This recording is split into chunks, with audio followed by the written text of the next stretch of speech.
Praise the lord. దేవునికి స్తోత్రం చెప్దాం. హల్లెలూయా, హల్లెలూయా. మరి మంచిది, ఈ శ్రేష్టమైనటువంటి సమయంలో ప్రేమతో నన్ను ఈ స్థలానికి ఆహ్వానించినటువంటి దైవజనులు, అభిషక్తులు, నాన్నగారికి అదేవిధంగా అమ్మగారికి నిండు మనసుతో వందనాలు తెలియపరుస్తున్నాను. మరి వివాహం చేసుకొని 4 నెలలు పూర్తి చేసుకొని వివాహ దాంపత్య జీవితాన్ని కొనసాగిస్తున్న తమ్ముడు సుజిత్కి, అదే రీతిగా తన సతీమణికి ప్రత్యేకమైన వందనాలు తెలియపరుస్తున్నాను. చిన్నపిల్లల్ని దేవుని సైనికులుగా తయారు చేస్తున్న సునీల్కి కూడా ప్రత్యేకమైన వందనాలు తెలియపరుస్తున్నాను. మరి ఒకటే రీతిగా కాకినాడ నుంచి ఇటు జోయల్ ఎప్పుడు కలుస్తూనే ఉంటాం. మేమందరం కూడా ఆత్మ సంబంధమైన సహోదరులమే కాక ఒక్క కడుపున పుట్టిన పిల్లలు ఎలాగుంటారో అలాగనే ఉంటున్నాము. దేవునికి మహిమ కలుగును గాక. ఆమేన్. వీళ్ళందరికీ చెప్పి మీకు వందనాలు చెప్పకపోతే కూటం బాగోదు. కాబట్టి కూడి చేరొచ్చిన మీ అందరికీ కూడా నిండు మనసుతో హృదయపూర్వకమైన వందనాలు తెలియపరుస్తున్నాను. మరి ఆలస్యం చేయకుండా కొద్ది నిమిషాలు దేవుని యొక్క వాక్యాన్ని మనం శ్రద్ధగా ఆలకించుదాం. మీ సెల్ ఫోన్స్ని సైలెంట్లో పెట్టుకునే ప్రయత్నం చేయండి. ఎవరిని ఉంటే ఇప్పుడే వాటర్ తాగే వాళ్ళు ఇప్పుడే వాటర్ తాగి రండి. అటు ఇటు తిరిగే ప్రయత్నం చేయబాకండి. దేవుని సన్నిధి కనుక ఒక క్రమం ఖచ్చితంగా మనం పాటించాలి. ద్వితీయోపదేశ కాండం 34వ అధ్యాయం 7వ వచనాన్ని చదువుతుండగా మనం అందరం కూడా ఈ పూట శ్రద్ధగా దేవుని వాక్యాన్ని మనం విందాం. ద్వితీయోపదేశ కాండం 34వ అధ్యాయం 7వ వచనం. ఒక్కరు చదవండి. ఎంతమంది అంటే ఎవరికి అర్థం కాదు, ఒక్కరు చదవండి. మోషే చనిపోయినప్పుడు 120 సంవత్సరముల ఈడు గలవాడు, అతనికి దృష్టి మాధ్యము లేదు, అతనికి సత్తువ తగ్గలేదు. దేవునికి మహిమ కలుగునుగాక. ఇక నా వంక చూస్తూ దేవుని మాటలు ఆలకించాల్సిందిగా ప్రేమతో మనవి చేస్తూ ఉంటున్నాను. ప్రియులారా, మనం చదువుకున్నటువంటి వాక్య భాగం ద్వితీయోపదేశ కాండం 34వ అధ్యాయం 7వ వచనం. పాత నిబంధన గ్రంథములో అత్యంత ప్రాముఖ్యమైనటువంటి విశేషమైనటువంటి కార్యం ఏదైనా ఉందంటే ఇశ్రాయేలీయులు ఐగుప్తు నుండి విడుదల పొందటం. ఆమేన్. ఇదే ఒక అద్భుతమైన ప్రాథమికమైనటువంటి ఘట్టం. అయితే ఇప్పుడు మోషే గురించి మనం చెప్పుకుంటున్నటువంటి మాటల్లో అసలు మోషే అంటే అర్థం ఏమిటి అనే విషయాన్ని మీరు జ్ఞాపకం చేస్తాను. మోషే అంటే అర్థం ఏమిటంటే నీటిలో నుండి తీయబడినవాడు అని అర్థం. ఏమిటట? నీటిలో నుండి తీయబడినవాడు. అదంతా మీ అందరికీ తెలుసు, సుపరిచితమే అదంతా కూడా. ఇదిగో ఐగుప్తు దేశంలో ఇశ్రాయేలీలు ప్రబలుతున్నారు, అభివృద్ధి అవుతున్నారు. వారి జనాభా ఇంకాను అధికమవుతుంది. ఆ దేశపు రాజు ఏం చేస్తున్నాడంటే ఇక ఏ రీతిగా కూడా ఇశ్రాయేలీలు అభివృద్ధి కాకూడదుగా, వారి జనాభా ఏమాత్రం కూడా పెరగొద్దు అనే ఒక కుయుక్తితో, స్వార్థంతో ఏం చేశాడంటే షిప్రాపుయ అనబడుతున్న 2 మంత్రస్థానులకి ఆజ్ఞాపించారు. రామనంటే ఇదిగో హెబ్రీ స్త్రీలైతే కంటే వాళ్ళని బతకనివ్వండి, మగపిల్లని కంటే మాత్రం వాళ్ళని చంపేయండి అంటాడు. హల్లెలూయా. మీరు గుర్తుపెట్టుకోండి, ఆలోచన చేయండి దేవుని సన్నిధానంలో. అయితే ఆ షిప్రాపుయ అని 2 దేవునికి భయపడి ఏం చేస్తారంటే మగపిల్లల్ని బ్రతికిస్తారు. చప్పట్లు కొడుతూ దేవుని నామాన్ని మహింపొద్దాం. హల్లెలూయా. మగపిల్లలని దేవుడు బ్రతికిస్తాడు. వారు దేవునికి భయపడ్డారు కనుక ఆ మగపిల్లలు బ్రతికేటువంటి బ్రతుకులో ఈ మోషే అనబడుతున్న వ్యక్తి కూడా బ్రతికాడు. ఇప్పుడు మోషే కాన్పు పీటల మీద అనగా జన్మించాడు. తన తల్లి చేతులు పట్టుకుంది. ఇప్పుడు తల్లి బయటకు వచ్చినప్పటికీ కూడా మోషేకి ప్రమాదమే పొంచి ఉన్నది. ప్రమాదం అయితే ఉంది. ఇప్పుడు పుట్టిన పిల్లోడు ఫరో చూస్తే చంపేస్తాడు. ఇప్పుడు ఈ పిల్లవాడి చావు నేను చూడలేనని చెప్పి మిరియాం అనబడుతున్న వాళ్ళ అక్కకిచ్చి ఏమంటాడంటే ఇది ఒక జమ్ము పెట్ట చేస్తుంది. ఆ జమ్ము పెట్టలో మోషేని పెడుతుంది. మోషేని పెట్టి నైలు నదిలో వదిలేస్తుంది. ఇవన్నీ మనకు తెలిసిన వాక్యమే. ఇప్పుడు ఆ నైలు నదిలో కొట్టుకొని పోతుంటే ఈ మిరియాము అక్కడ నుండి పరీక్షిస్తూ ఉంటుంది. ఎటు వెళ్తున్నాడు నా తమ్ముడు, ఏ దిక్కున ఆగిపోతాడేమో, ఒకవేళ లోయలో పడిపోతాడేమో, ఎటని వంకెళ్ళిపోతారేమో, ఒకవేళ ఇదిగో ఐగుప్తీయులకి చిక్కి అక్కడే చంపబడతాడేమో అని గమనిస్తూ ఉందట మిరియాము.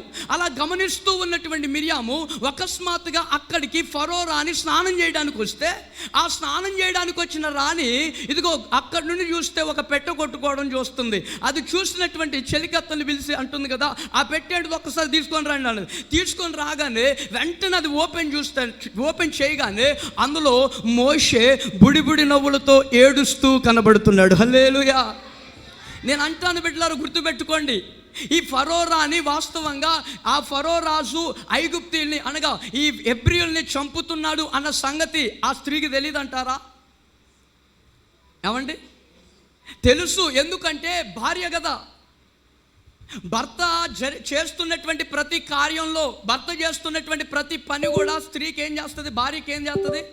ఖచ్చితంగా తెలుస్తుంది. తెలవాల్సిందే, ఖచ్చితంగా తెలవాలి. భర్త ఏదైతే చేస్తున్నాడో, ఏ పని అయితే చేస్తున్నది, వ్యాపారమైనా కావచ్చు, పనైనా కావచ్చు, ఎక్కడికైనా వెళ్దామన్న విషయమే కావచ్చు. కొంతమంది భర్తలు ఏం చేస్తారు తెలుసా, వారి భార్యలకు చెప్పకుండా ఎటో ఒకటికి వెళ్ళిపోతారు. ఎటయ్యా అంటే నీకు ఎందుకు అన్నట్టు మాట్లాడుతున్న పరిస్థితులు కూడా ఉంటాయి ఇవాళ రేపు. సో ఇప్పుడు ఫరో రాణికి విషయం తెలుసు, ఇదిగో హెబ్రీయులని చిన్నపిల్లల్ని చంపుతున్నారు, ఆ సంగతి తెలుసు. ఇప్పుడు ఆ నైలు నదుల్లో కొట్టుకొని వస్తున్నది హెబ్రీయుడే, మోషేనే. ఇప్పుడు చూసినప్పుడు ఆ యొక్క ఫరో రాణికి అనిపించినటువంటి అద్భుతమైన కార్యం ఏంటో తెలుసా, ఈ మోషేని నేను ఎలాగైనా పెంచుకోవాలి. ఆమెన్. ఎలాగైనా పెంచుకోవాలి నేను, ఎలాగైనా ఇది ఇగో ఈ మోషే నా రాజ్యంలో పెరగాలి. ఎలా పెరగాలి? రాజకుమారుడిగా పెరగాలి.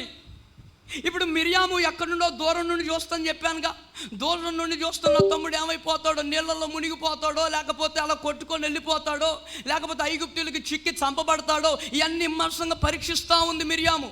అలా పరీక్షిస్తున్న మిరియాము ఇదిగో ఆ యొక్క ఫరో రాణి చేతిలో ఉన్నటువంటి మోషే ఏడుస్తుంటే వచ్చి చిన్నగా వచ్చి అక్కడ అందులో చేరింది, ఆ గుంపులో చేరి అంటూ ఉంటుంది కదా. అందరూ అడుగుతున్నారు ఇప్పుడు ఏమనంటే, అమ్మా ఈ పిల్లోని పెంచుకుంటున్నావు బాగానే ఉంది కానీ మరి పాలెట్లతో? హల్లెలూయా. ఇప్పుడు పాలు ఎట్లా ఇస్తావు? నువ్వు తల్లివి, కన్న తల్లివి కాదు కదా, నువ్వు పాలు ఇవ్వలేవు కదా, మరి ఏం చేస్తావు అంటే ఈ చిన్న పిల్ల మిరియాం ఏం చేస్తుంది తెలుసా, అమ్మా ఈ పిల్లవాడిని పెంచి, అర్థమవుతుందా, ఆహారం ఇచ్చి పాలిచ్చి పెంచడానికి ఒక దాదిని పట్టకరానా అన్నది. హల్లెలూయా. అసలు చిన్నపిల్లకి రావాల్సిన ఐడియానేనండి అసలు ఇది. అసలు చిన్నపిల్లకి అసలు ఆ నైలు నదుల్లో ఒంటరిగా వెళ్ళడమే కష్టం.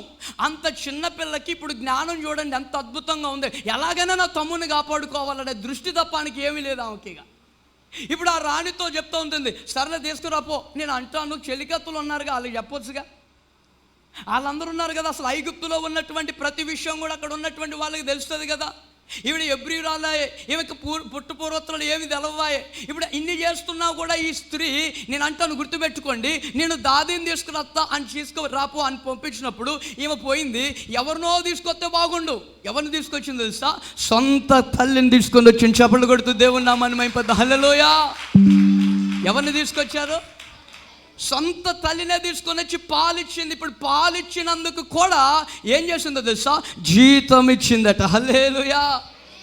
అసలు నేను అంటాను కొన్నిసార్లు ఆ ఫరో రాణి యొక్క మైండ్ బ్లాక్ అయిపోయింది అనుకుంటాను. నేను కొన్నిసార్లు బ్లాక్ అయిపోయింది, ఎందుకంటే ఆలోచన ఏమి తిరగలే. నేను అంటాను, ఏదైనా చేస్తే ఒకవేళ ఎవరినో ఒకరిని తీసుకొస్తే పాలిచ్చే అవకాశం ఉంది, కానీ ఎవరి మాట వినకుండా చిన్నపిల్ల మాట విన్నదంటే ఇది దేవుని ప్రణాళిక కాదా? ఆమెన్. చిన్నపిల్ల మాట విని ఆ చిన్నపిల్ల పోయి తెలివితేటలతో తల్లిని పట్టుకొని వస్తే ఆ తల్లి పాలిచ్చినందుకు జీతం కూడా ఇచ్చిందండి అసలు. హల్లెలూయా. ఇప్పుడు నేనంటాను, ఇప్పుడు మోషే ఎక్కడ చేరాడు? ఐగుప్తులో చేరాడు. ఈ ఐగుప్తులో చేరినటువంటి మోషే 40 సంవత్సరాలు అక్కడ రాజకుమారుడిగా బ్రతికాడు. ఆమెన్. ఎన్ని సంవత్సరాలు? 40 సంవత్సరాలు రాజకుమారుడిగా బ్రతికాడు. సుఖాలు అనుభవిస్తున్నాడు, సంతోషాలు అనుభవిస్తున్నాడు. చిటికేస్తే సైనికులు వస్తున్నారు, పని చేసే వాళ్ళు ఉన్నారు, బట్టలు ఉతికే వాళ్ళు ఉన్నారు, అన్నం పెట్టే వాళ్ళు ఉన్నారు, ఏ టు జెడ్ చేసే పని వాళ్ళు ఉన్నారు.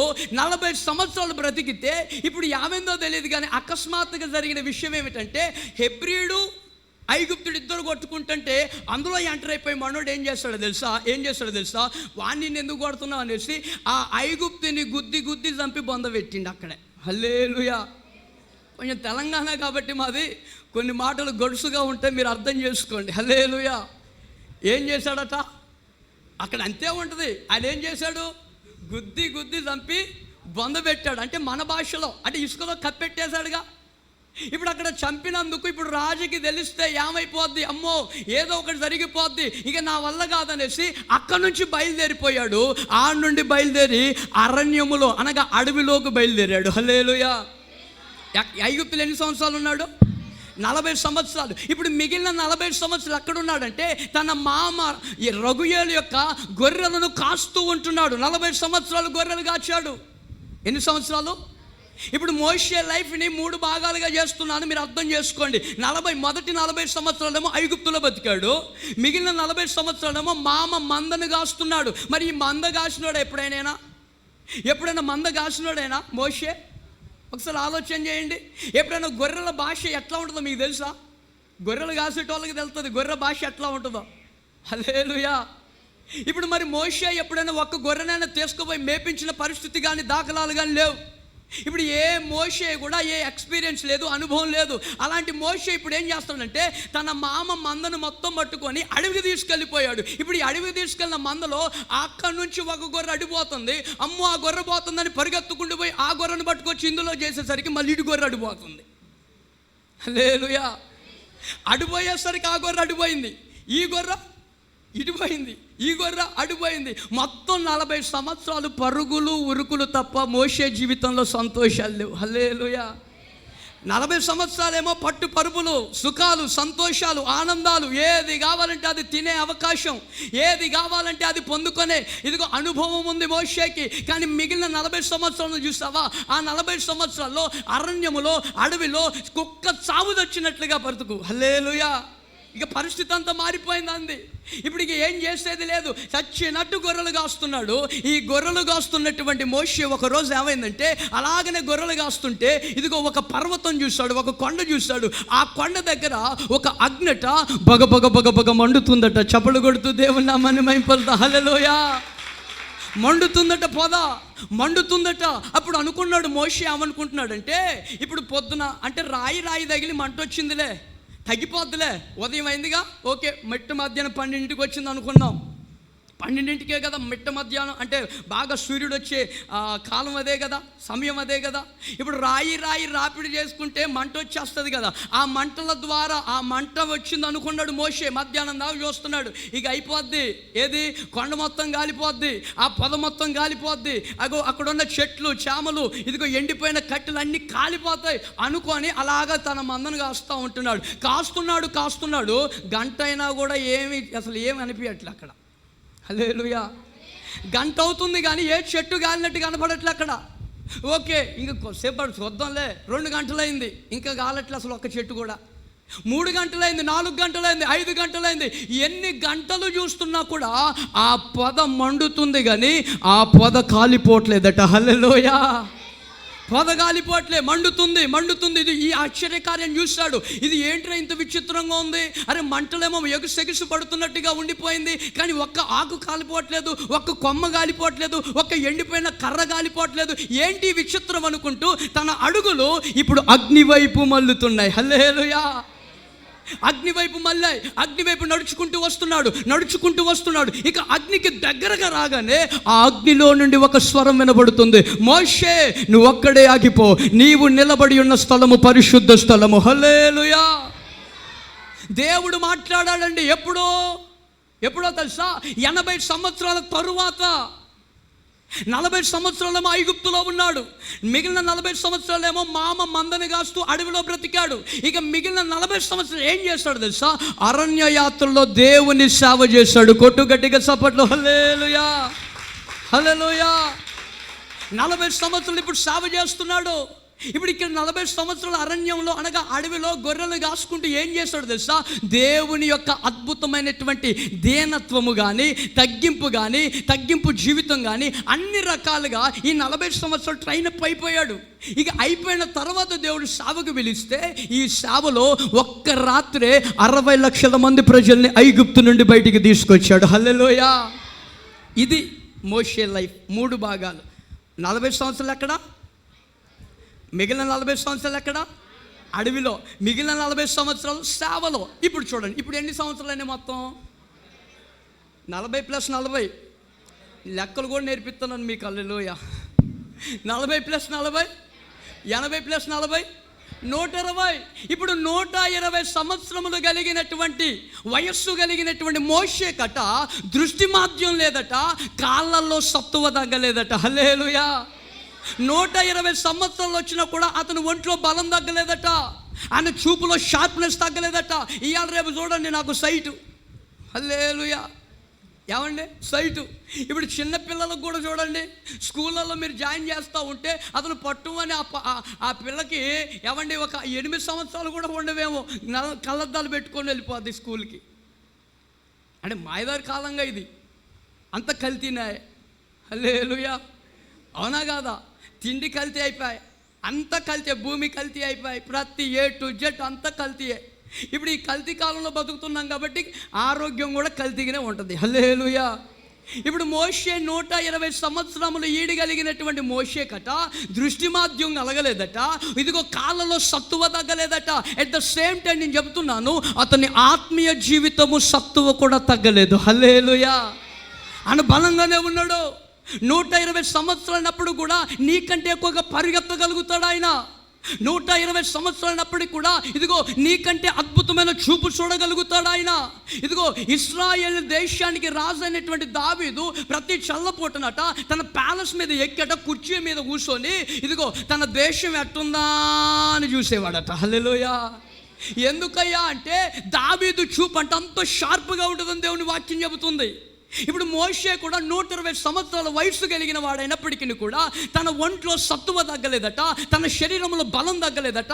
ఒక్క మాటలో చెప్పాలంటే తన భౌతిక సంబంధమైన విషయాల్లో సత్తువ ఉంది, ఆత్మ సంబంధమైన విషయంలో కూడా సత్తువ ఉంది. హల్లెలూయా. 2 రకాలుగా ఆశీర్వదించబడ్డారు. ఈరోజు నేను అంటున్నాను, నీవు నేను ఆలోచించవలసినటువంటి గొప్ప విషయం ఏంటో తెలుసా? మనము శారీర సంబంధమైన విషయంలో సత్తువ కలిగి ఉండాలి, అలాగనే ఆత్మ సంబంధమైన విషయంలో కూడా సత్తువ కలిగి ఉండాలి. ఆమేన్. అందుకనే యేసయ్య గారు ఒక పాట రాశారు, సత్తువ గల సంగమందునా. ఆమేన్.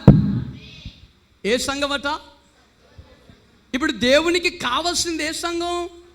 సతికిలబడిన సంఘం కాదు, సత్తువ బలం కలిగిన సంఘం కావాలి దేవునికి. ఇప్పుడు చూడండి, ఒక రాజకీయ నాయకులకి ఎవరు కావాలి తెలుసా? యవనస్తులే కావాలి. ఏమంటే సినిమా రంగం వాళ్ళకి ముసలోళ్ళని తీసుకుపోతారా? హీరోయిన్ గెటప్ వేసి వాళ్ళకి ఏతే బాగుంటారా? ఇవాళ రేపు మాయ చేస్తున్నారు లేదు, ఫేస్బుక్లో యూట్యూబ్లో చూస్తుంటే. హల్లెలూయా. మీరు గుర్తుపెట్టుకోండి, ఆలోచన చేయండి విషయాన్ని. ఇప్పుడు సినిమా రంగం వాళ్ళకి యవనస్తులే కావాలి. కొట్లాడు జరిగిందనుకో, రే మామ పోదాం రారా, ఏంద్రా ఏమైందిరా, నన్ను కొట్టిండ్రా, ఏం చేద్దాం మరి, చూడు నలుగురు నేర్చుకొని పోదాం. ఇప్పుడు వాళ్ళకి ఎవరు కావాలి? ముసలోళ్ళని తీసుకుపోతారు. ఇప్పుడు వాళ్ళు ముసలోళ్ళని తీసుకుపోతే ఈ విమానం మోసం అవుద్ది. హల్లెలూయా. ఇక ఒక తోపు దొత్తే ఇక కథమే, ఇక ఏముండదు అక్కడ ఇక.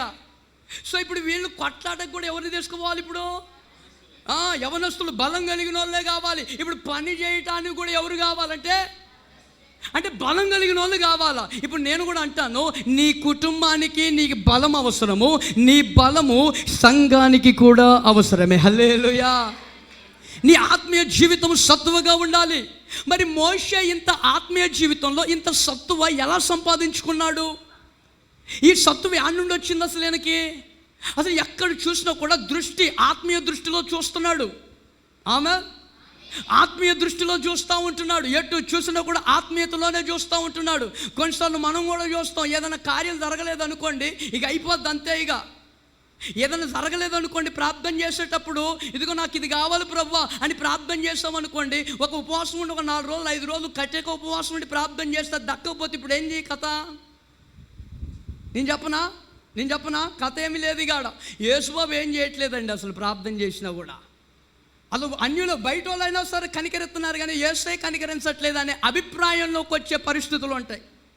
కానీ మోషే చూడండి, పరిస్థితులు మారుతున్నా, ఇదిగో కాలాలు మారుతున్నా, ఏది మారుతున్నా కూడా తన దృష్టి ఆత్మీయ దృష్టితోటే చూస్తున్నాడు. హల్లెలూయా.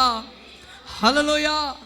కాబట్టి నీవు ప్రార్థనకు జవాబు రాలేదని ప్రార్థన చేయటం మానకూడదు. ఇదిగో నువ్వు దేవుని సన్నిధానంలోకి వస్తున్నా కూడా ఆశీర్వదించబడట్లేదేమో అనే అభిప్రాయము కల్లో కూడా నీకు రాకూడదు. మోషే 120 సంవత్సరాలైనప్పుడు ఆత్మీయ జీవితము దృష్టి కలిగిన వాడే ఇదిగో తన ఒంట్లో శరీరము బలముగా ఉన్నట్లుగానే తన ఆత్మీయ జీవితంలో కూడా సత్తువ కలిగిన వ్యక్తిగానే ఉంటున్నాడు. మరి ఇంత సత్తువ మోషేకి ఆడ నుండి వచ్చింది? అసలు ఏమన్నా జిమ్కి వెళ్ళిండా? హల్లెలూయా. ఏమంటే జిమ్కి వెళ్ళిండా? ఏమన్నా మరి అంత సైటు, మరి ఇప్పుడు సైడ్ తగ్గాలంటే ఏదో తినమంటారు, కరివేపాకు. ఏంటిదట? కరివేపాకు బాగా తినాలిరా. ఆకుకూరలు బాగా తింటే కంటి చూపు మెరుగుగా వస్తుంది.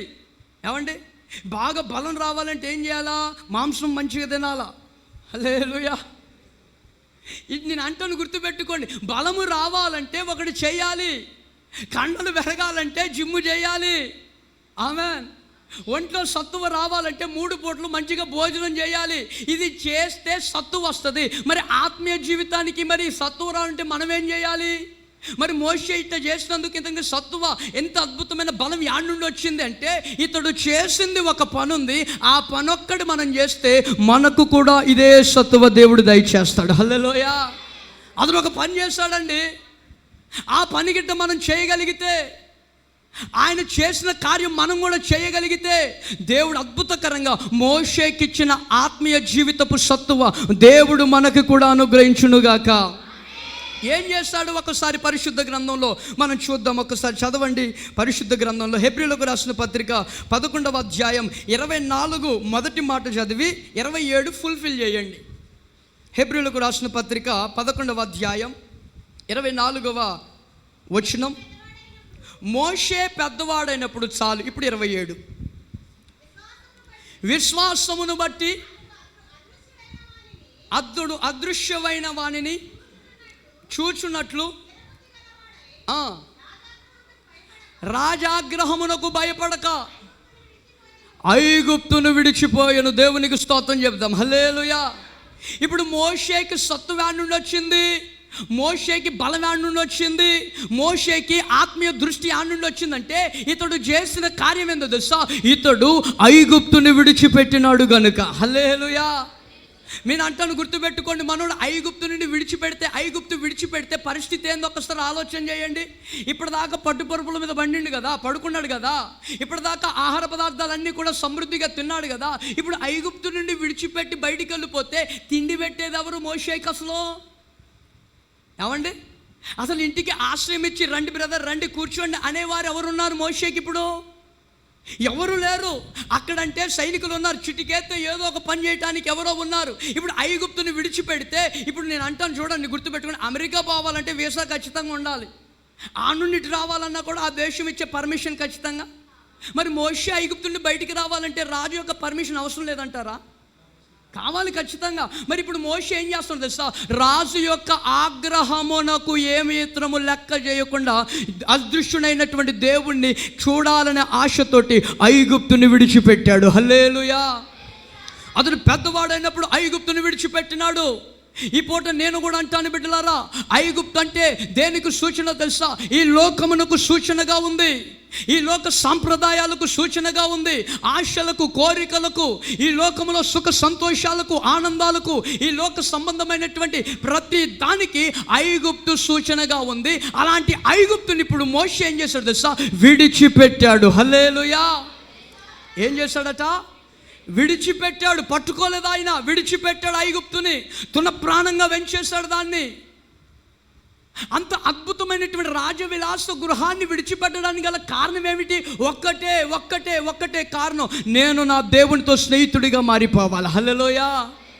దేవునితో నేను సహవాసం చేయాలి, ఆయనతో నేను మాట్లాడాలి, ఆయనలాగా నేను మారిపోవాలి. ఒక్క మాటలో చెప్పాలంటే ఇప్పుడు మోషే ఏమైపోయాడు తెలుసా? మోషే దేవునికి ఒక స్నేహితుడిగా మారిపోయాడు. కొట్టు గట్టిగా చప్పట్లు. హల్లెలూయా. ఏమైపోయాడు?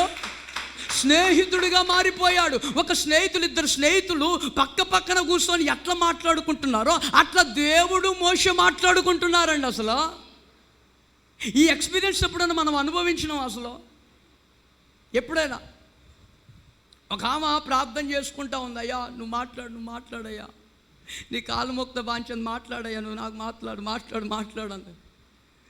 అర్ధరాత్రి 2 దేవుడు మాట్లాడాడు. హల్లెలూయా. దెబ్బకి జ్వరం వచ్చింది. ఎందుకు? అర్ధరాత్రి 12 గంటప్పుడు ఏదైనా వాయిస్ వినపడితే ఏమనుకుంటాం వాస్తవంగా మనం? అమ్మో, ఏం చేసినావు బిడ్డ ప్రార్థన? మాట్లాడయ్యా, నువ్వు మాట్లాడు నీ కాలు మొక్త మాట్లాడితే జ్వరం వచ్చేసింది. నేను అంటాను, గుర్తుపెట్టుకోండి, మోషే దేవుడితోనట ఒక రాత్రంతా గడిపాడట. హల్లెలూయా, హల్లెలూయా. ఏం చేశాడట? రాత్రంతా దేవునితో అద్భుతమైన సహవాసం అట. ఒక ఫ్రెండ్స్, అసలు నాకు ఆ మాట చదువుతుంటే అసలు చాలా సంతోషం వేస్తుంది. ఏంటి, ఫ్రెండ్స్తో 2 స్నేహితులు మాట్లాడుకుంటున్నట్లుగా అసలు దేవునితో మాట్లాడడం ఏందండి? అసలు ప్రార్థన చేసుకుంటుంటే అట్లా మోకాళ్ళు అయితే వెంటనే వచ్చేవాడట యేసయ్య దగ్గరికి. హల్లెలూయా. అసలు ఈ ఎక్స్పీరియన్స్ మనకు వస్తే అసలు మన జీవితాలు మారిపోవా? ఆమేన్. అసలు మన బ్రతుకే మారిపోద్ది. ఇప్పుడు యాకోబు జీవితం ఎలా మారిపోయిందో తెలుసా? యబ్బోకు రేవులో మోకాలు లేసి ప్రార్థన చేస్తూ దేవునితో సహవాసం చేయడం వల్ల ఎప్పుడు ఎన్నడూ మారని యాకోబు జీవితం ఆ రాత్రి మారిపోయింది. హల్లెలూయా. చూడండి, యాకోబు యాడ నుండి వచ్చిండు? తండ్రిని మోసం చేశాడు, అన్నను మోసం చేశాడు. బయలుదేరాడు. ఇక అన్న బయలుదేరి వెళ్ళిపోతూనే ఉన్నాడు. వెళ్ళిపోయి యాడున్నాడు? మామయ్య దగ్గర ఉన్నాడు. హల్లెలూయా. ఏం చేసి వచ్చి? మోసం చేసి వచ్చి మామయ్య దగ్గర ఉన్నాడు. ఇప్పుడు మామయ్య దగ్గర ఉన్న తర్వాత అలా మామయ్య, అరే ఎప్పుడు ఇంట్లోనే ఉండటం కాదు, ఏదో ఒక పని చేసుకో, ఇదిగో గొర్రెలు గాయి అనగానే గొర్రెలు కాసుకుంటూ కష్టాల్లో పడ్డాడు యాకోబు. హల్లెలూయా. ఏడబడ్డాడు? కష్టాల్లో పడ్డాడు. అలా కష్టాల్లో పడ్డటువంటి గొర్రెల కాపర్లు అలా సాగు చేస్తున్నాడు. ఈలో ప్రేమైందో తెలియదు కానీ ప్రేమలో పడ్డాడు. హల్లెలూయా. ఏడబడ్డాడు? ప్రేమలో పడ్డాడు. రాహేల్ని ఇష్టపడ్డ తర్వాత మామయ్య దగ్గరికి పోయి, మామయ్య నాకు పెళ్లి చేస్తావా అన్నాడు. ఎవరు చెప్పి పిల్ల అంటే, నీ కూతురే. ఎవరు నా కూతురు అంటే, ఎవరో కాదు, నీ చిన్న కూతురు రాహేలు. హల్లెలూయా. ఇప్పుడు రాహేలు పెళ్లి చేసుకోవాలంటే ఒరే పెద్దాము ఉన్నది, ఆ పెద్దాముకి పెళ్లి కాకుండా చిన్నమ్మకి పెళ్లి చేస్తే ఏమంటున్నారు? లోకమంతా ఆడిపోసుకుంటూ వద్దంటే, లేదు ఏదో ఒకటి చెయ్యి. సరేలే పో అన్నాడు. సరేలే పో అన్న తర్వాత ఒకరోజు డేట్ ఫిక్స్ చేసాడు. ఏ డేటు? పెళ్లి డేట్ ఫిక్స్ చేశాడు. యాకోబు పెళ్లి డేట్ ఇది, పెళ్ళి పగలు జరగొద్దు, రాత్రి జరగాల. హల్లెలూయా. ఎప్పుడు జరగాల పెళ్ళి? రాత్రి జరగాల. సరే, అసలు నువ్వు పిల్లడివి నాకు గొప్ప. అసలు నాకు రాత్రితో పనింది, పగలతో పనింది. నైట్ పెళ్లి చేసుకుంటా, ఓకే రైట్ అన్నాడు. మొత్తానికైతే పెళ్ళి. అప్పుడు కరెంట్ ఏమీ లేవు, అంత చీకట్లో పెళ్ళి. ఇప్పుడు చీకట్లో పెళ్ళి అయిపోయింది, పొద్దునైపోయింది, సూర్యుడు వచ్చేసరికి పిల్ల మారింది. హల్లెలూయా. ఏమైంది? పిల్ల మారిపోయింది. ఎవరు? లేయా వచ్చింది. మామతో మోసమయ్యా. ఏంది మోసం చేసినావు నన్ను? చిన్నవనెత్తనని పెద్దవనిచ్చి పెళ్లి చేస్తావు అంటే, పెద్దదానికి పెళ్లి కాకుండా చిన్నదానికి పెళ్లి చేస్తే నోరు కోడైపోతుంది, వద్దన్నా. ఏం లేదు, నీ పోరు తట్టుకోలేక ఏదో ఒకటి చేసిన ఏమన్నా అనుకుంటావని. అయితే చిన్నవి కావాలంటే మరొక 7 ఏళ్ళు. ఎక్కడ పడ్డాడు ఇప్పుడు? అక్కడ నుండి బయటకు వచ్చి మామ దగ్గర కష్టాల్లో పడ్డాడు, ప్రేమలో పడ్డాడు, మళ్ళీ 7 సంవత్సరాలు మళ్ళీ కష్టాల్లో పడ్డాడు. హల్లెలూయా. తిప్పలు పడుతున్నాడు. అన్ని పడ్డవే. ఇప్పుడు అన్ని పడిపోయినటువంటి యాకోబు ఇప్పుడు ఏం చేస్తున్నాడంటే, ఒక కబురు వచ్చింది, మీ అన్న యాషావు కత్తి పట్టుకొని వస్తున్నాడు. అనేసరికి గుండెలు దారిపోయింది. వామ్మో, నేను అన్నను మోసం చేసి ఇన్ని సంవత్సరాలైన పగ చచ్చిపోలేదు మా అన్న జీవితంలో. అతను చంపడానికి వస్తాడు. ఇక ఇన్ని రోజులు నేను దాక్కున్నాను, కానీ ఇక దాక్కోవడం నా వల్ల కాదు, ఖచ్చితంగా నా అన్న చంపేస్తాడని బిక్కుమని అలా భయపడుతున్నప్పుడు తన భార్యని, తన మందని, తన కలిగిన సమస్తాన్ని ముందు పంపించి ఇప్పుడు ఏడబడ్డాడు తెలుసా? యేసయ్య పాదాల దగ్గర పడ్డాడు. హల్లెలూయా. ఎక్కడ పడ్డాడు? యబ్బోకు రేవులో పడ్డాడు. యేసయ్య పాదాల దగ్గర పడ్డాడు. ఆ రాత్రంతా ఏడ్చాడట. ఏం ప్రార్థన చేశాడు యాకోబు అంటే, ఒక్కటే పాయింట్ మీద ఏడ్చాడు. హల్లెలూయా. ఏంటి? ఆశీర్వదించయ్యా, నన్ను ఆశీర్వదించయ్యా. ఇది తప్ప యాకోబు వేరొక ప్రేయర్ పాయింట్ లేదు వెనక్కి. హల్లెలూయా. మనం ఆన్లైన్ ప్రేయర్ చేస్తాం. ఆన్లైన్ ప్రేయర్లు ఎన్ని పాయింట్లు ఉంటాయి? ప్రేయర్ పాయింట్లు మరి 5 కావాలిగా. 5 కావాలంటే ఎన్ని ప్రేయర్ పాయింట్లు కావాలా? ఖచ్చితంగా ఒక ఖర్చు 30 అయినా కావాలి. 30 అయితే ఒక్క ప్రేయర్ పాయింట్కి 1 గంట, ఒక ప్రేయర్ పాయింట్కి అట్ట ప్రార్థన చేస్తాం. కానీ యాకోబు రాత్రంతా ఒక్కటే ప్రేయర్ పాయింట్ మీద ప్రార్థన చేశాడు. హల్లెలూయా. అయ్యా నన్ను ఆశీర్వదించితే కానీ నేను వదిలిపోనయ్యా అంటే, ఇదిగో యాకోబు తెల్లవాడుతుంది, ఎవరైనా జనాలు వస్తే చూస్తే బాగోదు, వెళ్ళిపోవాలి, నన్ను వదిలిపెట్టు అన్నా కూడా కాళ్ళు పట్టుకొని బ్రతిమలాడుతున్నాడు. కోపం వచ్చి దేవుడు కాళ్ళతో తంతేనట, తొడగుడు వసిలిందట. హల్లెలూయా. మీరు అక్కడ చదువుకోండి, మీరు జాగ్రత్తగా. తొడగుడు వసిలిందట. ఈ తొడగుడు వసిలిన తర్వాత కూడా దేక్కుంటూ వచ్చి వేసి పాదాలు గట్టిగా పట్టుకుంటున్నాడండి. గట్టిగా పట్టుకుని నన్ను ఆశీర్వదించు అంటే దేవుడు ఎట్టకాలకు ఆశీర్వదించి నెక్స్ట్ ఒక మాట మాట్లాడతాడు. అదేమిటో తెలుసా? యాకోబు, నువ్వు మగసిరి కలిగినోడివయ్యా. హల్లెలూయా. ఎవరట మగసిరి అంటే? మన భాషలో చెప్పనా మగోనివి యాకోబు నువ్వు. ఏమన్నాడు? మగోనివే యాకోబు అన్నాడు. నేను అంటాను, ఒకసారి గుర్తుపెట్టుకుని ఆలోచన చేయండి. మన దృష్టిలో ఎవరు మగోళ్ళు? ఎవరో నేను చెప్పనా? మీకు అర్థం కావడం కోసం చెప్తాను. పొద్దుదాకా పనిచేసి వస్తాడు పెద్ద ఆయన. పొద్దున్నదాకా పనిచేసి వచ్చి సాయంత్రం అయిపోయేసరికి 800 రూపాయలు చేతులు పట్టుకుంటాడు. కూలి 800 రూపాయలు కదా రోజుకి.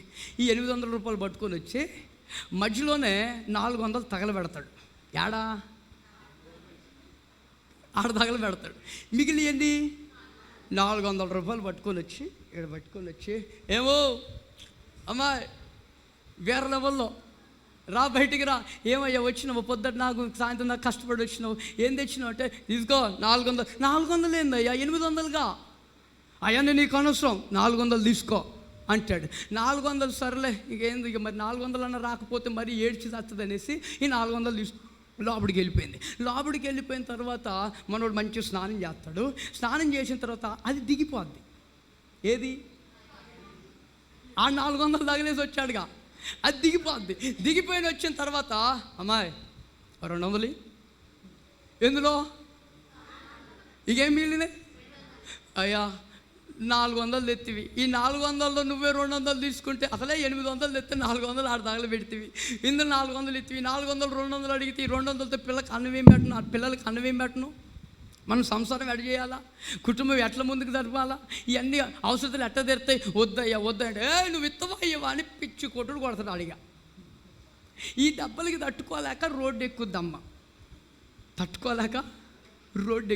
ఇప్పుడు రోడ్డు ఎక్కిన తర్వాత మన వాళ్ళు చాలామంది, కొంతమంది ఏం చేస్తారు లేదా, పొద్దున్న దాన్ని సాయంత్రం పని చేసి వచ్చిన తర్వాత అరుగుల మీద కూర్చుంటారు. 4 బజార్ సెంటర్లో కొంతమంది కూర్చొని అందులో ఒకడు అంటాడు, రే వీళ్ళిద్దరు కొట్టుకుంటారుగా, భార్యాభర్తలు పాపం పిచ్చి కొట్టుడు కొడతా ఉంటుంది. రోడ్ల మీద కొట్టుకుండా తీసుకొని పోతూ ఉంటే దెబ్బలు తట్టుకొని బయటకు వచ్చి అరుతూ ఉంటుంది. ఈ 4 బజార్ సెంటర్లో ఉంటే వీళ్ళు అంటారు, అందులో ఒకడు అంటాడు, రే మొగుడంటే వాడురా. ఎవరు? కొట్టేవాడు అంటే భార్యను కొట్టేవాడు.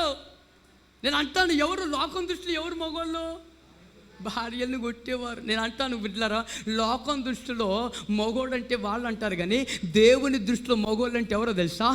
ఏడ్చేవాడే మగోడు. కొట్టే గట్టిగా చప్పట్లు హల్లెలూయా. ఎవరు?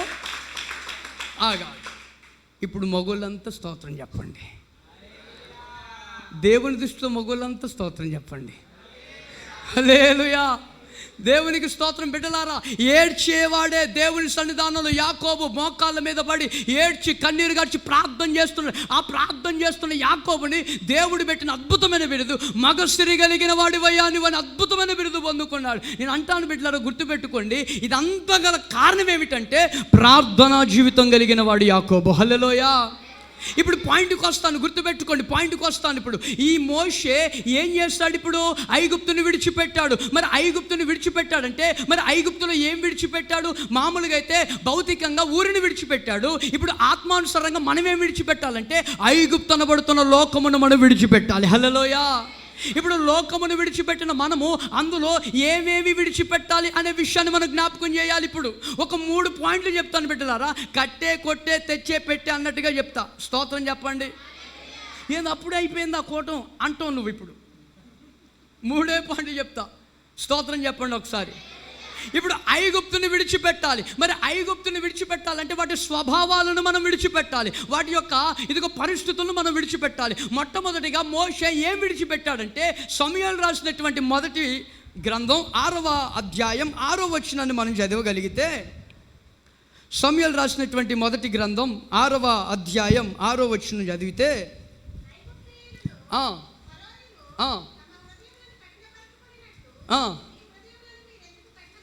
స్తోత్రం చెప్పండి, హల్లెలూయా. నెంబర్ 1 పాయింట్ చెప్తున్నా, 3 పాయింట్లు చెప్తున్నాను చెప్పాను కదా, 3 పాయింట్లు చెప్తాను. ఇందులో నెంబర్ 1 పాయింట్ ఏంటంటే ఐగుప్తీయుల స్వభావం ఏంటంటే వాళ్ళ హృదయం అట కఠినమైనదట. హల్లెలూయా. వాళ్ళ హృదయం ఎలాంటిదట? కఠినమైనది, కఠినంగా ఉంటుంది. ఎన్నిసార్లు చెప్పినా వాళ్ళు చూడండి, ఇశ్రాయేలునట 400 సంవత్సరాలు భయంకరమైన వెట్టి చాకిరి చేపించారట. కఠిన హృదయం. అరే వాళ్ళు పిల్లలు కష్టపడుతున్నా జాలి రాట్లే, ఇదిగో వాళ్ళు కన్న బిడ్డలు అప్పుడే ఇదిగో ఆరోగ్యం ఖరాబ్ అవుతున్నా కూడా, వాళ్ళు పని చేస్తున్నా కూడా ఏమాత్రం కూడా జాలి దయ కరుణ ఏమీ లేకుండా భయంకరమైనటువంటి కష్టాలు పెడుతున్నారు. వీరు కఠిన హృదయం కలిగిన వాళ్ళు వీళ్ళు. హల్లెలూయా. కొంతమంది జీవితాలు ఎట్లా ఉంటుంది అసలు? కఠినంగా ఉంటాయండి వాళ్ళ హృదయాలు. ఎలా ఉంటాయి?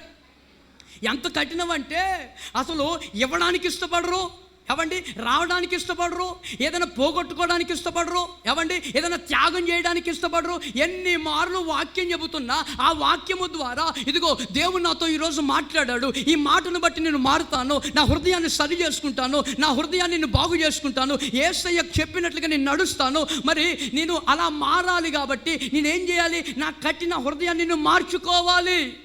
ఆమేన్. ఏం చేయాలి? నా కఠిన హృదయాన్ని మార్చుకోవాలి. కొంతమంది హృదయం ఎంత కఠినంగా ఉంటుందంటే అసలు వాళ్ళ జేబులో నుంచి కానీ వాళ్ళ చేతిలో నుంచి కానీ ఏదైనా బయటికి పోవడానికి ఇష్టపడరు. హల్లెలూయా. అంత కఠినంగా ఉంటారు. కోడి వచ్చింది అనుకో, అక్కడికి కోడి వచ్చింది అనుకోండి, ఆడ తింటాడు పాపం. కోడి దేనికి వస్తుంది? అన్నం తింటున్నాడు పాపం, ఏదో 2 మెతుకులు వస్తాయని చూస్తాడు. ఏం చేస్తాడు తెలుసా? అన్నం తింటాడు, కోడిని అల్లిస్తే ఈ చేతుకున్న అన్నం ఏడ దాని మీద పడుతుందో అది ఏడ తింటుందని దీంతో చేయడు, కాలుతో హై. హల్లెలూయా. ఎంత కఠినంగా ఉండదు చూడండి. నీ ఇంటికి ఎవరైనా వస్తారు పొద్దున్నే ఎవరో ఒకరు ఆడుకునే వాళ్ళు ఎవరో ఒకళ్ళు వస్తూ ఉంటారు. బాబు ధర్మం చేయండి బాబు, అయ్యా ఉంటే ఇవ్వండి అమ్మా బాబు, మానవకోలం తల్లే. హల్లెలూయా. ఏదో ఒకటి చెప్పుకుంటా అలా అడిగితే నువ్వేమంటావు? మీ పని పాటలేదు, పొద్దున్నే వచ్చినావు నువ్వు వీడికి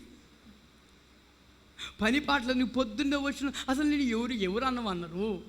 ఏమండి, నువ్వు చూడండి, ఇవ్వడానికి అంటే నీ ఇంటి మొత్తం దొక్కి అమ్మా ఏదైనా ఉంటియండి అమ్మా అంటే ₹1 కూడా ఇవ్వలేని పరిస్థితి చాలామంది. అంటే మనం కాదులేండి, హల్లెలూయా, మనం కాదు. కొంతమంది హృదయాలు కఠినంగా ఉంటాయి. మరి కఠినంగా ఉండే హృదయాలు ఎవరి అంటే ఐగుప్తీయుల స్వభావం. అది ఐగుప్తీయుల ఆ యొక్క నియమాలు అవి. కఠినంగా ఉంటారు వారు హృదయం. మరి దేవుని సంబంధులు ఎలాగుంటారు? ఒకసారి చదవండి బైబిల్లో, యోహాను సువార్త 8వ అధ్యాయం 47వ వచనం. దేవుని సంబంధమైన వాడు దేవుని మాటలు వింటాడు. దేవునికి స్తోత్రం, హల్లెలూయా. దేవుని సంబంధి ఎవరి మాటలు వింటారు? దేవుని మాటలు వింటాడు. దేవుని సంబంధి అయితే, దేవుని పక్షం వారైతే, దేవునికి సంబంధించిన వారైతే వారు ఖచ్చితంగా దేవుని మాట ఈరోజు పుల్పిట్ నుంచి దేవుని వాక్యం ద్వారా సేవకులు మాట్లాడినప్పుడు ఆ మాటను బట్టి వారు రియలైజ్ అయిపోతారు, పశ్చాత్తాపడిపోతారు. వారు హృదయాన్ని కఠినం చేసుకోరు. మరి ఏం జరుగుతున్నాయంటే కఠినంగా మారిపోతున్నాయి. చూడండి, ఒక ఆయన విత్తనాలు విత్తడానికి బయటికి వెళ్ళాడట. విత్తనాలు విత్తుతుంటే కొన్ని విత్తనాలు ఏడబడ్డాయి తెలుసా? రాతి నేలన పడ్డాయి. హల్లెలూయా. ఏడబడ్డాయి? రాతి నేల పడ్డాయి. ఇప్పుడు రాతి నేల మీద పడ్డాయి కూడా మొలకెత్తినాయి అట. స్తోత్రం చెప్పండి. ఎక్కడ పడ్డాయి? రాతి నేల మీద పడ్డాయి కూడా మొలకెత్తినాయి. ఎట్ట మొలకెత్తినాయి అంటే ఆ రాతి నేల మీదట అక్కడక్కడ కొంచెం మట్టి ఉంటుందిగా, అక్కడక్కడ కొంచెం మట్టి ఉంటుందిగా, ఆ మట్టిలో పడి చిన్నగా పొద్దున్నే సన్ రైజ్ రాగానే పచ్చగా వికసించినట్టుగా ఉండిపోయింది. హల్లెలూయా. ఇక మధ్యాహ్నం రాగానే 12-1 గంట రాగానే మొత్తం మాడిపోతున్నాయి, పచ్చదనం అంతా పోయింది, పూలన్నీ రాలిపోయినాయి, కాయలన్నీ వాడిపోయినాయి, అంత ఆగమైపోయింది. ఏంటయ్యా పరిస్థితి అంటే అవి రాతి నేలన పడ్డాయి కానీ మంచి నేలన పడలేదు. హల్లెలూయా. మరి రాతి నేలన పడ్డ దగ్గర చూడండి ఎట్లా ఉంటుంది. చూడండి, అక్కడ రాయి ఉందనుకో, ఒక రాయి తీసుకొని అటు గట్టి కొట్టామనుకోండి, ఆ రాయి అక్కడ ఉంటుందా? ఏమైంది?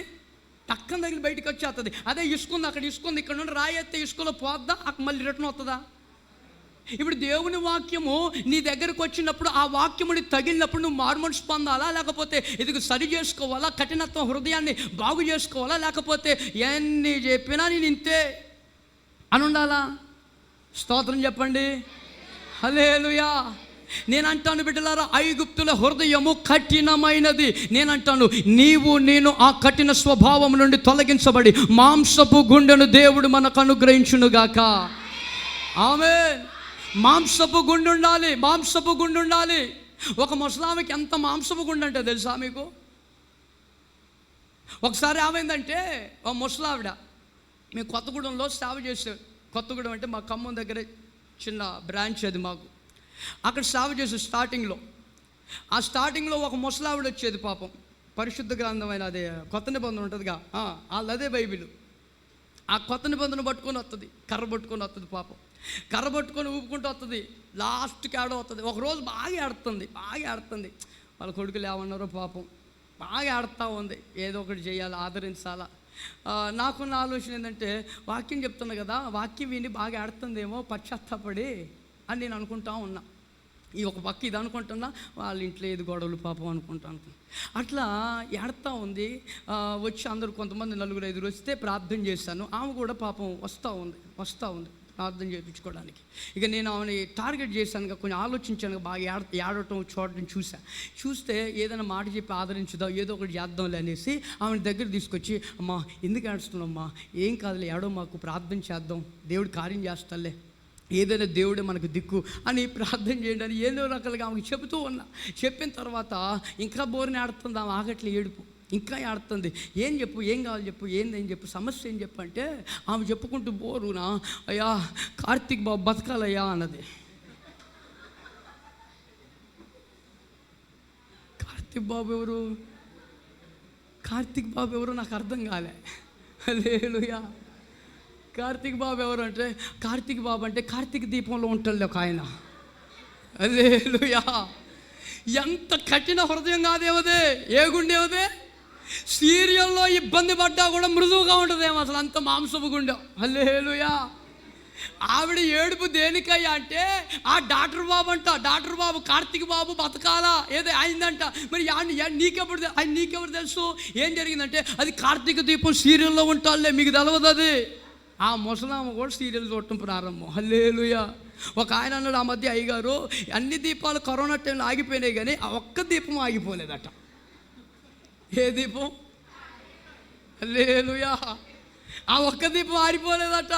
ఈరోజు నేను అంటాను, గుర్తుపెట్టుకోండి, నీవు కఠిన హృదయము నీకు ఎందులో ఉండాలో, ఈ కఠిన హృదయం ఎందులో ఉండకూడదు ఒకసారి ఆలోచన చేయి. లోకం విషయంలో నేను చేయకూడదు, అది ఏమాత్రం సీరియల్ వచ్చినా సినిమా వచ్చినా ఏది వచ్చినా చేయకూడదు, ఆ విషయంలో కఠినంగా ఉండాలి. కానీ దేవుని సన్నిధికి వచ్చి రాగానే, దేవుని మాట చెప్పగానే ఆ మాటను పట్టుకొని నేను మారాలి అనే మనస్సు రావాలి. అది మాంసపు గుండె. హల్లెలూయా. ఒకటేంటిది? ఏ స్వభావం విడిచిపెట్టాలి? కఠిన స్వభావం విడిచిపెట్టాలి. రెండో విషయాన్ని జ్ఞాపకం చేస్తాను బిడ్డలారా, సంఖ్యాకాండము 20వ అధ్యాయం 15వ వచనం. 20వ అధ్యాయం 15వ వచనం. త్వరగా,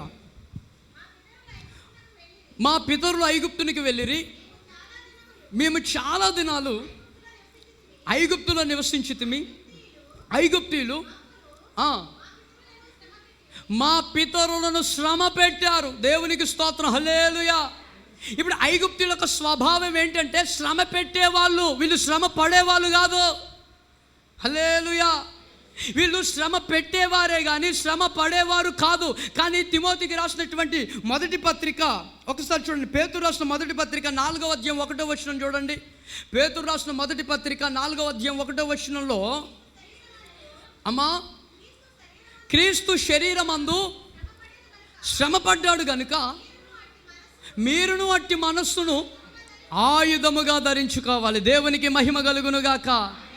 ఇప్పుడు ఈ ఐగుప్తు స్వభావము శ్రమ పెట్టే స్వభావం, మరి క్రీస్తు స్వభావం ఏంటి? శ్రమ పడే స్వభావం.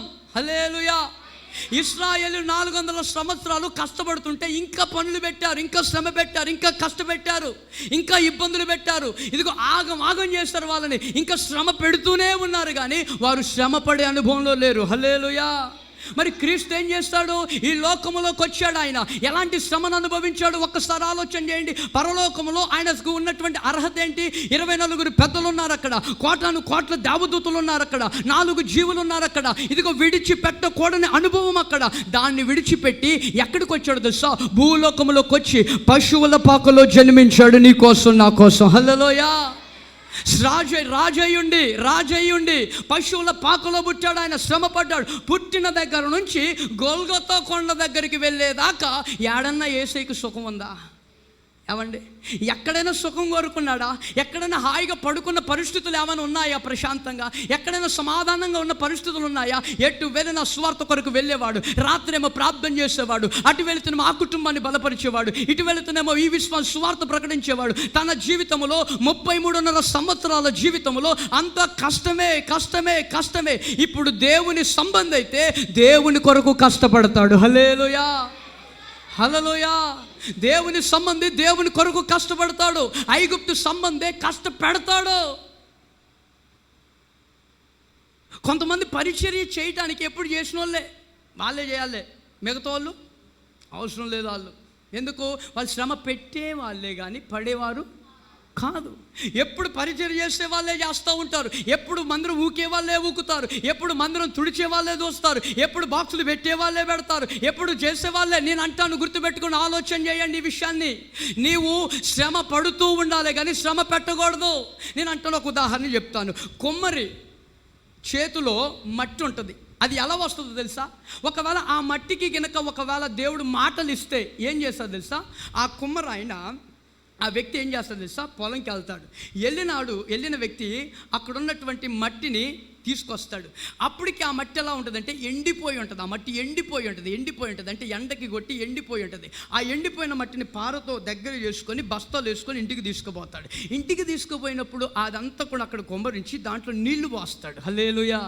నీళ్లు పోయగానే ఆ మట్టి అనుకుంటుంది, ఇన్ని రోజులు నేను ఎండిపోయానయ్యా, ఇన్ని రోజులు వర్షపు చుక్క కూడా లేని నా జీవితానికి నీళ్లు పోసావు, నువ్వే నాకు కరెక్ట్ అయినటువంటి వ్యక్తి అనుకున్నది. హల్లెలూయా. నీళ్లు పోయగానే సంతోషపడిన వెంటనే ఆ మట్టిని అంతటిని కూడా పిసకడం ప్రారంభం చేస్తాడు, తొక్కడం ప్రారంభం చేస్తాడు. ఇదేంటయ్యా, ఇప్పుడే నేను మంచోడని చెప్తే తొక్కుతున్నావేంటి నన్ను? ఇప్పుడే మంచోడని చెప్తే నన్ను ఏంటి పిసుకుతున్నావు గట్టిగా అనేసి ఇలా చేస్తున్నటువంటి వ్యక్తి దాన్ని ఏం చేస్తాడు తెలుసా? ఆ మొత్తం తీసుకొచ్చి మళ్ళా ఎండలో పెట్టేస్తాడు. అయ్యా, ఇప్పుడే మంచోడన్నా తొక్కినవు, ఇప్పుడే మంచోడన్నా గట్టిగా పిసికినవు, ఇప్పుడే మంచోడన్నా ఎండలో పెడుతున్నావు, ఏంటయ్యా ఏం చేస్తున్నావు నన్ను అంటే, ఆ మట్టిని తీసుకొచ్చి ఎండిన తర్వాత మళ్ళా తీసుకొచ్చి ఏం చేస్తాడు తెలుసా? మళ్ళా నీళ్లు పోసి మళ్ళా తొక్కుతాడు కాళ్ళ కింద. హల్లెలూయా. తొక్కడమే మట్టి తొక్కించబడుతూనే ఉంటుంది. ఇప్పుడు అనుకుంటా ఉంటుంది, ఏడుస్తున్న పరిస్థితులు అంటే ఒకవేళ మాటలు వస్తే పరిస్థితి చెప్తున్నా మట్టి అలా చేస్తున్నప్పుడు ఇప్పుడు మట్టి నీళ్ళ ముద్దగా మారిపోయిన తర్వాత ఆ మట్టిని తీసుకొచ్చి దాన్ని ఏం చేస్తారు? రాట్నం ఉంటుంది చూస్తారా? ఆ రాట్నం లోపటే వేస్తారు. ఒక్కసారిగా అట్లా విసిరేస్తాడు. విసిరేసినటువంటి మట్టి అలా వెళ్ళిపోయిన తర్వాత నీళ్లు చల్లుతూ ఉంటాడు. ఆ రాట్నాన్ని పూర్తిగా తిప్పినప్పుడు సర్రం తిరిగినప్పుడు దాని కళ్ళు తిరుగుతూ ఉంటాయేమో. హల్లెలూయా. ఏమండి, ఒకసారి ఆలోచన చేయి. ఏంటయ్యా నేను మంచోడని చెప్పితే నీళ్లు పోసినప్పుడు మంచోడు అనుకున్నాను, తొక్కుతున్నావు, విసుగుతున్నావు, ఇదిగో ఇప్పుడేమో తిప్పుతున్నావు, ఏం చేద్దాం అనుకుంటున్నావు అంటే, ఇప్పుడు ఆయన ఏం చేస్తాడు తెలుసా? ఒక కొండను తయారు చేస్తాడు. హల్లెలూయా. ఇప్పుడు ఒక కొండను తయారు చేసి ఇప్పుడు ఏం చేస్తాడు? అమ్మ, ఇప్పుడైనా సంతోషపడ్డావా? నీ కళ్ళు చల్లబడ్డాయా? ఇకనైనా నన్ను వదిలేస్తావా అంటే ఇప్పుడు వదిలిపెట్టడు. హల్లెలూయా. ఇప్పుడు కూడా వదిలిపెట్టాడు. ఇప్పుడు ఏం చేస్తాడు? దాన్ని తీసుకొని వెళ్ళి ఎండలో పెడతాడు. హల్లెలూయా. ఎండలో పెట్టిన తర్వాత నీ కళ్ళు ఎప్పుడు చల్లబడతాయ్యా? నన్ను ఇంత భయంకరంగా చిత్రవద చేస్తున్నావు కదా, ఇంత భయంకరంగా శ్రమ పెడుతున్నావు కదా, నీకేం అన్యాయం చేశాను నేను? ఎక్కడో ఉన్న నన్ను తీసుకొచ్చావు, ఇట్ట చేసావు, అట్ట చేసావు, ఇప్పుడు కొండ తయారు చేసావు, ఇక్కడ పెట్టావు, ఇప్పుడు కొండ నేను ఎండలో ఎండుతున్నాను, మళ్ళీ ఇప్పుడు ఎండలో ఎండిన తర్వాత మళ్ళీ ఏం చేస్తాడు తెలుసా? కాల్చేస్తాడు. హల్లెలూయా. కాలుస్తాడు ఆయన. కాల్చిన తర్వాత ఏం చేస్తాడో తెలుసా? అలా వచ్చిన తర్వాత ఆ కొండను అలా పెట్టిన తర్వాత వాళ్ళకి కొన్ని రకాలైన పెయింట్స్ ఉంటాయి, దాన్ని వేడిగా కాలుస్తారు. కాల్చినటువంటి ఆ పెయింట్ని ఒక్కసారిగా ఆ కొండ మీద పోస్తారు. పోయగానే ఆ వేడి చూడండి, డాంబర్ బాగా కాలుతుంటే దాంట్లో ఏలు పెడితే ఏమైంది? ఎంత ఘోరంగా ఉంటుంది. అండ్ కాగుతున్న నూనెలో ఏలు పెడితే ఎంత భయంకరంగా ఉంటుంది. అలాంటి పరిస్థితి ఆ మట్టి అనుభవిస్తుంది. అలాంటి పరిస్థితి అనుభవిస్తున్నా కూడా తట్టుకుంటుంది. ఇప్పుడు ఏం చేస్తుంది ఆ కుమ్మరి? చక్కగా పెయింట్ వేస్తాడు, చక్కగా రంగులు దిద్దుతాడు, రూపాన్ని చేస్తాడు. రూపం వచ్చిన తర్వాత దాన్ని తీసుకెళ్ళి ఒక షో కేసులో పెడతాడు. హల్లెలూయా. షో కేసులో పెట్టగానే ఇప్పుడు అందరూ వచ్చిన వాళ్ళందరూ ఆ షాప్లోకి వచ్చిన వాళ్ళందరూ కూడా ఆ కొండను చూడటం ప్రారంభం చేస్తారు. అందరు కళ్ళు దాని మీదనే. ఎక్కడున్నది అసలు ఈ కొండ? అసలు ఫస్ట్ ఊరి బయట ఎండలో తొక్కబడుతుంది, ఎండబడుతుంది, చలికి భయంకరమైన చిత్రవద అనుభవిస్తుంది. ఇలాంటి పరిస్థితుల్లో అది తీసుకొని వస్తే అందంగా చెక్కిన తర్వాత ఇప్పుడు నన్ను ఇలా తయారు చేసిన వాడు ఎక్కడున్నాడని ఇప్పుడు ఎత్తుక్కుంటుంది ఆ కొండ. హల్లెలూయా. ఇంత చక్కగా తయారు చేసిన నన్ను ఆయన ఎక్కడున్నారు? అందరి కళ్ళు నా మీదనే పడుతున్నాయి. కానీ నా కళ్ళు మాత్రం నన్ను తయారు చేసిన వాడి మీద పడాలి. హల్లెలూయా. ఇప్పుడు నేను కూడా అంటాను, నీవు కూడా లోకములో ఒకప్పుడు భయంకరమైన పరిస్థితే మనది, నీదైనా నాదైనా ఎవరిదైనా. కానీ దేవుడు మనల్ని ప్రేమించాడు, తన రక్తం ఇచ్చి సంపాదించుకున్న సంఘములో ఒక మూల స్తంభాలుగా పెట్టాడు. ఇప్పుడు మనం ఏం చేయాలి తెలుసా? మనము ఆయన వైపు చూడాలి. హల్లెలూయా. ఆయన మన కొరకు కష్టపడ్డాడు కనుక మనము కూడా ఆయన కొరకు కష్టపడాలి, సువార్త చేయాలి, పరిచర్య చేయాలి, దేవుని కొరకు ఏదో ఒక కార్యం జరిగించాలి. అలా చేస్తేనే నువ్వు దేవునికి సంబంధివి. ఆమేన్. ఒకటేంటిది? కఠిన హృదయం కలిగిన వారు ఐగుప్తులు. ఇప్పుడు మోషే దాన్ని విడిచిపెట్టారు. 2, శ్రమ పెట్టేవారు కానీ శ్రమ పడేవారు కాదు. ఇప్పుడు శ్రమ పెట్టే మనస్సు మోషే విడిచిపెట్టారు. ఇక మూడవదిగా చివరిగా నిర్గమకాండం 18వ అధ్యాయం 11వ వచనం. హల్లెలూయా. నిర్గమకాండం 18వ అధ్యాయం 11వ వచనం.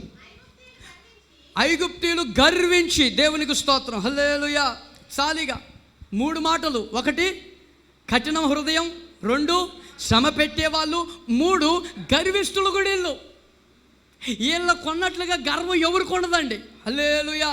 ఇప్పుడు లోకంలో ఏంటి గర్వాలు, అతిశయం ఏంటి తెలుసా? డబ్బు ఉందని, అందం ఉందని, ఐశ్వర్యం ఉందని, ఏమండి ఇలా రకరకాలుగా ఉద్యోగాలు ఉన్నాయని, ఇదిగో మేము హై క్లాస్లో చదువుకున్నామని, మేము ఇంత సంపాదిస్తున్నామని లోకములో చాలా అతిశయం ఉంటుంది. ఇప్పుడు ఆ అతిశయము, ఆ గర్వము ఎవరి స్వభావం అంటే అది ఐగుప్తీయుని యొక్క స్వభావము. హల్లెలూయా. నీవు దేవుని దగ్గర ఎలాగుండా తెలుసా? గర్వపడొద్దు, తగ్గించుకోవాలి. ఇప్పుడు ఎస్తేరు రాణి అవుదామనే వచ్చింది. రాణి అవుదామని ప్రతి ఒక్కళ్ళు, ఆడవాళ్ళందరూ రాణి అవుదామనే వచ్చారు అక్కడికి. చాలామంది వస్తే అందరూ కూడా వచ్చి హేగే అక్కడ ఉంటాడు కదా, హేగేని అడుగుతూ ఉంటున్నారు, నాకు ఈ ఫెయిర్ అండ్ లవ్లీ రాయి, నాకు ఈ పౌడర్ రాయి, నాకు ఈ చీర కట్టు, నాకు ఇది కట్టు అని మొత్తం ఏగేని ఆర్డర్లు వేస్తారు. కానీ ఎస్తేరు ఒక్కతే వచ్చి ఏం చేసింది తెలుసా? ఇదిగో నా ఇష్టం చొప్పున కాదు, నీ ఇష్టం వచ్చినట్టు నన్ను రెడీ చేయి. హల్లెలూయా. హల్లెలూయా. ఒక్కసారి ఆలోచన చేయండి ఈ పూట. ఇప్పుడు ఎస్తేరు అందం లేనిదా? అందం కలిగినావే. ఆ ఎస్తేరుకి మంచిగా కట్టుకోవడం రాదా? చీర కట్టుకోవడం రాదనుకుంటున్నారా? మంచిగా కట్టుకోవడం వచ్చు. ఇదిగో ఎస్తేరు అన్ని రకాలుగా అందము సంపాదించుకున్న స్త్రీయే. కానీ అందమును బట్టి ఎస్తేరు ఏ రోజున కూడా అతిశయపడలేదు. అక్కడ హేగేకి అప్పగించుకుంటే రాజు ఇష్టము చొప్పున ఎస్తేరు దేవుని రాజ్యంలో, అనగా ఆ రాజ్యంలో రాణిగా మార్చబడ్డది. హల్లెలూయా. కాబట్టి బిడ్డలారా, మనం గర్వపడొద్దు. ఆ గర్వమే లూసిఫర్ని ఏం చేసింది? పాతాళానికి తీసుకొని వచ్చేసింది. హల్లెలూయా. ఏ విషయంలో గర్వపడొద్దు మనం.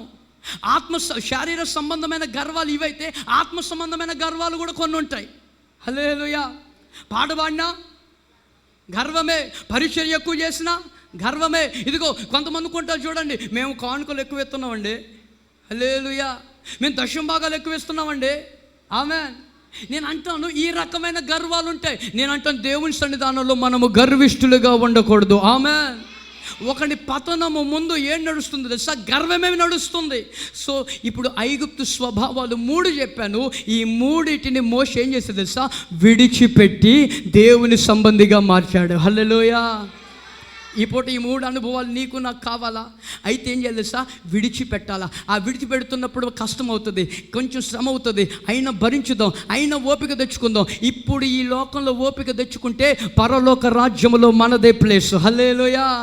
కాబట్టి ఈ 3 అనుభవాలు దేవుడు మన జీవితంలో నీరుగట్టి ఫలింప చేయునుగాక. ఒక్కసారి కళ్ళు మూసుకుందామా? ఉన్న పలంగానే కళ్ళు మూసుకుందాం. కళ్ళు మూసుకొని చిన్న ప్రార్థన చేద్దాం.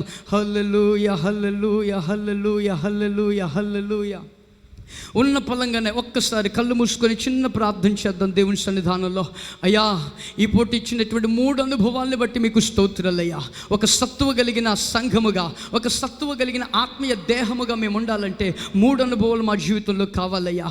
ఇదిగో మేము ఐగుప్తుని విడిచిపెట్టే వారిగా ఉండాలి బాబు. నీకు స్తోత్రాలు. విడిచిపెట్టాలయ్యా. ఆ కఠినత్వం మాలో ఉంటే ఆ కఠిన స్వభావంని విడిచిపెట్టగలగాలయ్యా. శ్రమ పెట్టే వాళ్ళగానే ఉంటే ఆ శ్రమ పెట్టే వాళ్ళగా కాదయ్యా, శ్రమ పడే వాళ్ళగా మా కృపనివ్వండి అయ్యా. ఇదిగో 3వదిగా చివరిగా గర్వం ఒకవేళ ఏ మూలైనా ఉంటుంది. ప్రతి వ్యక్తికి ఏదో ఒక మూల ఉంటుంది. ఆ మూలన ఉన్న గర్వాన్ని కూడా ఇప్పుడు దేవుని వాక్యం ద్వారా నువ్వు కాల్చివేసుకోవాలి.